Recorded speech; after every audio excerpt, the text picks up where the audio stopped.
Alright everybody, so my name is Ryan Peterson, and tonight I'm going to talk to you about why we need agroecology in the California Farm Bill. To start, let's ask the question, what's wrong with U.S. agriculture?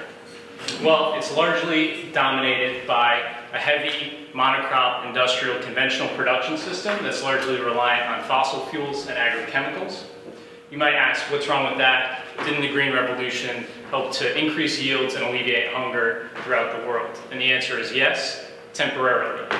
But since it's become one of the largest sources of greenhouse gas emissions, pollution, inequality, it's degrading the very resources on which agriculture relies, and the products that we use to produce it are creating an epidemic of obesity.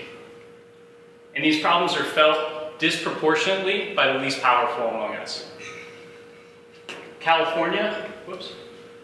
In California, you can see the relationship between income level and obesity, as well as access to fresh, affordable, healthy food and obesity.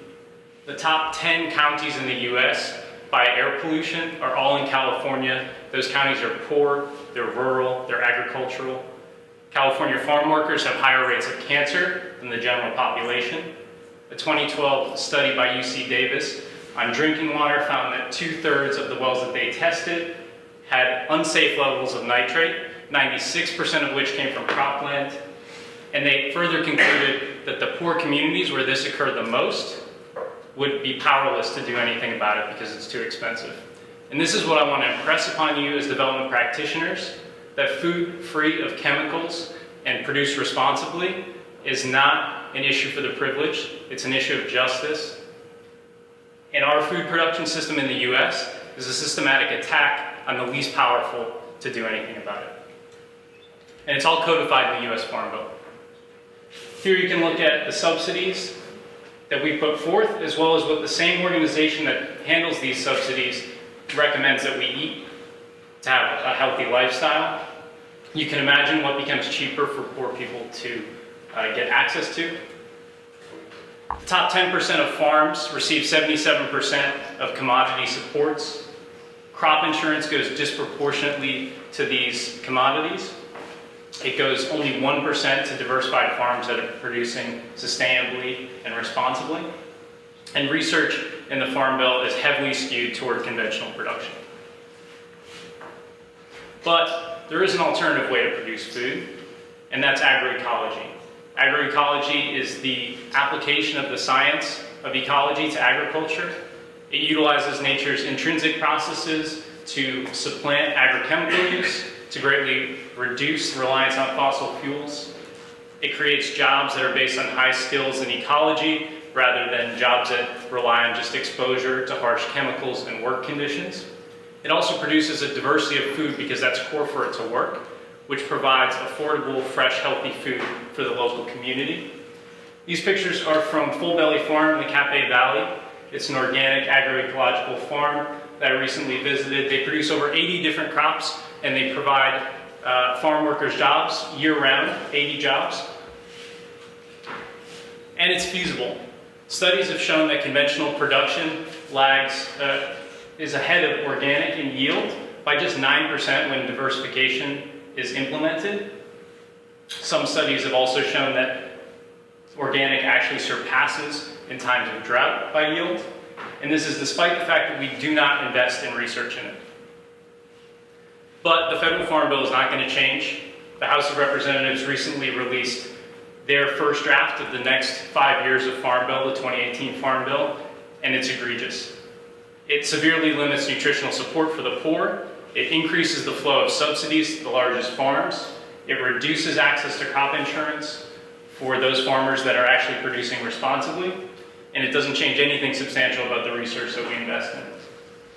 California cannot afford to wait for the federal government to change. It's the most important agricultural state, producing over 2/3 of our fruits and vegetables. It has the largest collection of Class 1 highly productive agricultural soils in the world. And it is the perfect climate for growing the wide variety of produce that we have here in the state. So I set about trying to figure out how we can support agroecology in California at a state level while we wait for the federal government. I worked on 2 farms, a rural and urban farm. I spoke to a bunch of farmers, and I also spoke to experts in public policy, health, agricultural researchers, and this is what we determined. California needs its own farm bill, and it needs to have agroecology throughout, and it should have these 7 core components, which I'll touch on just briefly. 1, we need to be increasing public funding for research into agroecology. There's no reason that it should lag behind conventional, let alone receive the 2% that it currently does. We need to facilitate learning and sharing among farmers, like those at Full Belly that are already doing the work. We need to create career pathways that are not through agrochemical application and efficiency, but rather through ecology and understanding nature and how to work with it. We need to cultivate intrinsic motivation among the farmers that want to do the right thing and support them in doing it, rather than focusing on policy penalties for those who are not doing the right thing. 1, farmers do not very much like to be told what to do. 2, they typically don't want to degrade the land. They're stuck in a terrible system that is supported by the Farm Bill. We can support these farmers by providing financial support when they convert from conventional to agroecological systems. There's a steep learning curve. It takes time to weather the yield decrease temporarily. And also, they're usually heavily invested in infrastructure for industrial systems. And finally, the last 2 points, we need to increase coordination and policy integration so that we don't have things like subsidies that directly conflict with our dietary guidelines. And we need to address gaps in the federal policy that have emerged, such as farmers having limited access to crop insurance when they're doing responsible, diversified production. With that, I'll take any questions.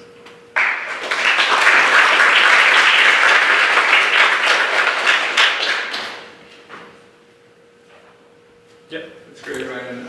As you know, the agriculture was sort of the elephant that left the room in the first round of California's climate policy, so it was basically exempted from all the industry standards, and that has created really adverse outcomes in local communities by comparison to a lot of the real initiative on air quality improvement elsewhere.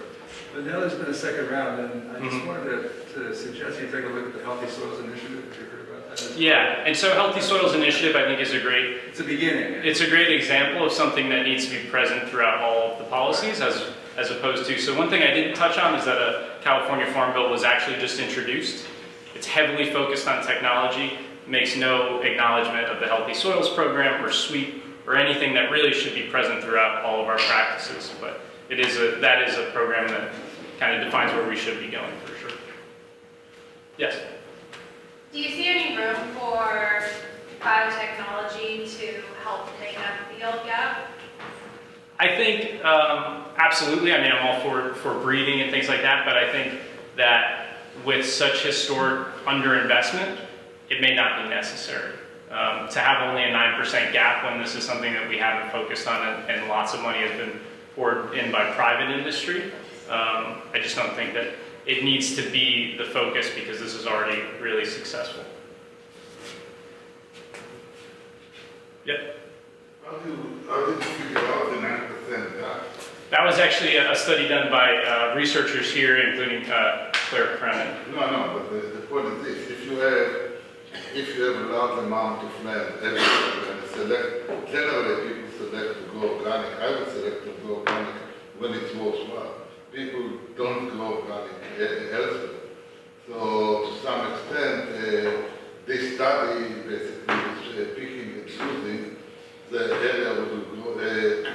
Wasn't really based on equal conditions. There was no balancing of bioecological conditions between different types of rotation. Not that there is anything is wrong. You have to look at the studies and look at the samples. Well, it was a meta-analysis, I believe. No, I know it's a meta-analysis, but that's the basic point. If you have meta-analysis, it's based on when you go organic. If I was a farmer, I would go organic in California. If you don't have any pesticide, any pesticide, if I'm in Mexico, why would I go organic? So meta-analysis, by definition, is faulty because it's really based on self-selection, that there's no justification. So you see that farmers have to apply chemicals because they enjoy it. To me, I see a lot of things that are great in what they do, but rather look at the sum, especially this meta-analysis and easy narrative flow.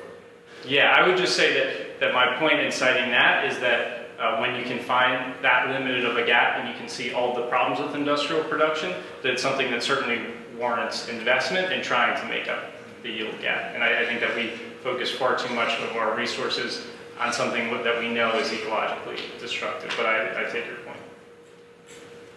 Yes? Given that a lot of the investment in the conventional system is actually coming from the private sector, is it realistic, or how does one get around that in terms of trying to get the kind of funding that's needed to move? Well, I think that's, your question brings up a really important point that I also didn't have time to touch on, but when we decrease public funding, which has happened overall relative to private sector funding in the past 20, 30 years, then you leave a gap for private investment, and they're going to focus on things that are commercializable. So not necessarily malintent, but things like agroecology that reduce inputs are not going to get investment. So I think that's why it's really important that the public sector is funding this, because we need to be focusing on the greater good rather than something that's just commercializable.